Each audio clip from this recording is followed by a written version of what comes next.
Praise the Lord. தேவனுக்கு மகிமை உண்டாவதாக. ஆண்டவர் இரட்சகருமாயிருக்கிற இயேசு கிறிஸ்துவின் நாமத்தினாலே உங்கள் யாவரையும் நான் வாழ்த்துகிறேன். இந்த நாளுக்கான தேவனுடைய வார்த்தை சங்கீதம் 33வது அதிகாரம் 6வது வசனம். கர்த்தருடைய வார்த்தையினால் வானங்களும் அவருடைய வாயின் சுவாசத்தினால் அவைகளின் சர்வ சேனையும் உண்டாக்கப்பட்டது என்று எழுதப்பட்டிருக்கிறது. என அன்பானவர்களே, முதலாவது வசனத்தை வாசிக்கும்போது, நீதிமான்களே கர்த்தருக்குள் களிகூருங்கள், துதி செய்வது செம்மையானவர்களுக்கு தகும் என்று எழுதப்பட்டிருக்கிறது. கர்த்தர் தம்முடைய வார்த்தையினால் இந்த முழு உலகத்தையும் அவர் படைத்திருக்கிறார். விசுவாசிக்கிற தேவனை நம்புகிற நாம் ஒவ்வொருவரும் என்ன செய்ய வேண்டுமா? ஒவ்வொரு நாளும் கர்த்தருக்குள் களிகூர்ந்து அவரை துதிக்க வேண்டும் என்று பக்தன் சொல்லுகிறான். காரணம், அவர் எல்லாவற்றையும் விட சர்வ வல்லவராயிருக்கிறார். வேத வசனத்தை நீங்கள் கவனித்து பார்த்தீங்கன்னா தெரியும். ஆதியாகமம் 1வது அதிகாரம் 1-8 உள்ள வசனத்தை வாசித்து பார்த்தீங்க அப்படின்னா, கர்த்தருடைய வார்த்தையினால் உண்டாக்கப்பட்டவைகளை குறித்து நீங்கள் பார்க்க முடியும். இதனுடைய 9வது வசனத்தை வாசிங்க. அவர் சொல்ல ஆகும், அவர் கட்டளையிட்டால் நிற்கும் என்று எழுதப்பட்டிருக்கிறது. எனக்கு அன்பானவரே, அவருடைய வாயின் வார்த்தையினால நீங்கள் எபிரெயருக்கு எழுதின நிருபம் 11வது அதிகாரம் அதனுடைய 3வது வசனத்தை நீங்கள் வாசித்து பாருங்களேன். விசுவாசத்தினாலே நாம் உலகங்கள் தேவனுடைய வார்த்தையினால் உண்டாக்கப்பட்டது என்று எழுதப்பட்டிருக்கிறது. காணப்படுகிறவைகள் தோண்டப்படுகிறவைகளால் உண்டாக்கப்படவில்லை என்றும் அறிந்திருக்கிறோம். அப்படி என்று சொன்னால், தேவனுடைய வார்த்தை இந்த முழு உலகத்தையும் அது உண்டாக்கியிருக்கிறது. Glory to God. காணக்கூடியவைகள் அல்ல, காணக்கூடாதவைகளால் உண்டாக்கப்படவில்லை. கடவுளின் சுவாசமே, அதாவது பரிசுத்த ஆவியானவர். நீங்கள் 1வது வசனத்தை வாசிக்கும் போதே உங்களுக்கு தெரியும், பரிசுத்த ஆவியானவர் ஜலத்தின் மேல் என்ன செய்து கொண்டிருந்தார்? அசைவாடி கொண்டிருந்தார் என்று எழுதப்பட்டிருக்கிறது. அப்போது இந்த பரிசுத்த ஆவியானவர் அவருடைய வார்த்தையை கொண்டு என்ன செய்தார்?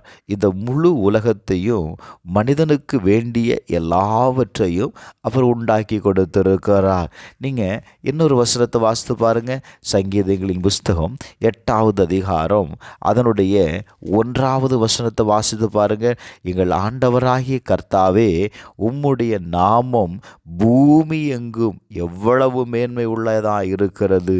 உம்முடைய மகத்துவத்தை நீர் எங்கே வைத்திருக்கிறீர்? வானத்தில் வைத்திருக்கிறீர்.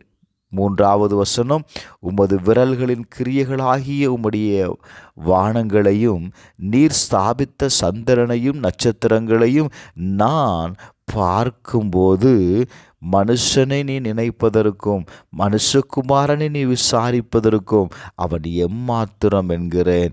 எனக்கு அன்பானவர்களே, கர்த்தருடைய படைப்பு ஆச்சரியமானவைகள், அவர் செய்கிற காரியங்கள் ஆச்சரியமானவைகள். Glory to God. நாம் ஒவ்வொரு முறையும் நாம் வானத்தை பார்க்கும் பொழுது அது தேவனுடைய கிரியையை வெளிப்படுத்துகிறது. அன்றைக்கு ஆபிரகாமோடு கூட கர்த்தர் பேசிக்கொண்டிருக்கும் பொழுது வார்த்தையினால் பேசுகிறார்.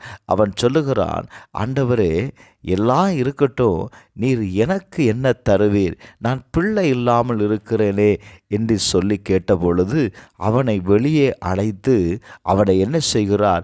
வானத்தை அண்ணாந்து பார்க்க சொல்கிறார். வானத்தில் நீ எதை பார்க்கிறாய்? நான் நட்சத்திரங்களை பார்க்கிறேன்.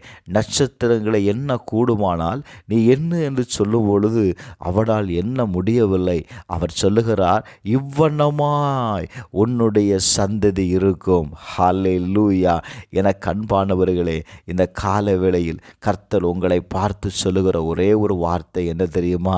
நீ கர்த்தர் கர்த்தருடைய கிரியைகளை கவனித்து பாருங்கள்.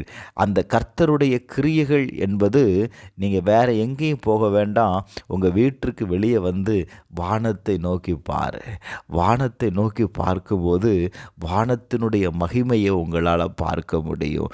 நான் சொல்கிறேன், வானத்தையும் பூமியையும் உண்டாக்கின தேவன் ஒரே வார்த்தையினால் உண்டாக்க முடியுமே. ஆனால் உங்கள் வாழ்க்கையிலையும் அவர் ஒரு வார்த்தை சொல்லும்போது உங்களுடைய வாழ்க்கையில் இருக்கிற எல்லா சூழ்நிலைகளும் மாறுங்க. வேதம் சொல்லுகிறது, அவர் சொல்ல ஆகும், அவர் கட்டளை இட்டா நிற்கும். இன்றைக்கு கர்த்தருனுடைய வாழ்க்கையில் ஒரே ஒரு வார்த்தையை சொல்லுங்கப்பான்னு சொல்கிறான். அன்னைக்கு அவன் வந்து கேட்குறான், ஆண்டவரே, என்னுடைய வேலைக்காரன் பலகீனத்தோடு இருக்கிறான். இயேசு சொல்லுகிறார், நான் வீட்டிற்கு வருகிறேன் என்று சொல்கிறாருங்க. அவன் சொல்லுகிறான், என் வீட்டிற்கு வருவதற்கு நான் தகுதியற்றவன், நீ ஒரே ஒரு வார்த்தை சொல்லும். அவர் ஒரு வார்த்தை சொன்ன உடனே அவன் வேலைக்காரன் சுஸ்தமானான். இன்றைக்கு எனக்கு அன்பானவர்களே, கர்த்தர் ஒரே ஒரு வார்த்தையை சொல்லுகிறார். Glory to God.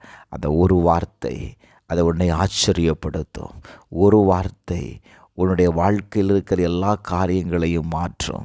ஒரு வார்த்தை உன்னுடைய வாழ்க்கை படகில் வீசிக்கொண்டிருக்கிற எல்லா காற்றுகளையும் இறையாதேன்னு சொன்ன பொழுது எல்லா காற்றுகளும் இறையாமல் நின்றது. நான் இன்றைக்கு சொல்லுகிறேன், உங்களுக்கு வாழ்க்கையில் வீசப்படுகிற எல்லா காற்றும் இயேசுவின் நாமத்தினால் அமைதல் உண்டாவதாக. ஜெபிப்போமா. பரலோக பிதாவே, ஒரே ஒரு வார்த்தை சொல்லுங்கப்பா. நீங்கள் சொல்ல ஆகும், நீங்கள் கட்டளையிட்டால் நிற்கும். எங்கள் வாழ்க்கையில் வீசப்படுகிற, எங்களை பயமுறுத்துகிற எல்லா காரியத்திற்கும் இன்றைக்கு ஒரு முடிவு உண்டாகட்டும். நீர் சர்வத்தையும் படைத்தவர், சர்வ ஞானி ஆண்டவரே. நீர் சர்வ வல்லமை உள்ளவர் என்பதை நாங்கள் நம்புகிறோம். கர்த்தர் அப்படியே செய்யும். இயேசுவின் நாமத்தில் பிதாவே, ஆமென்.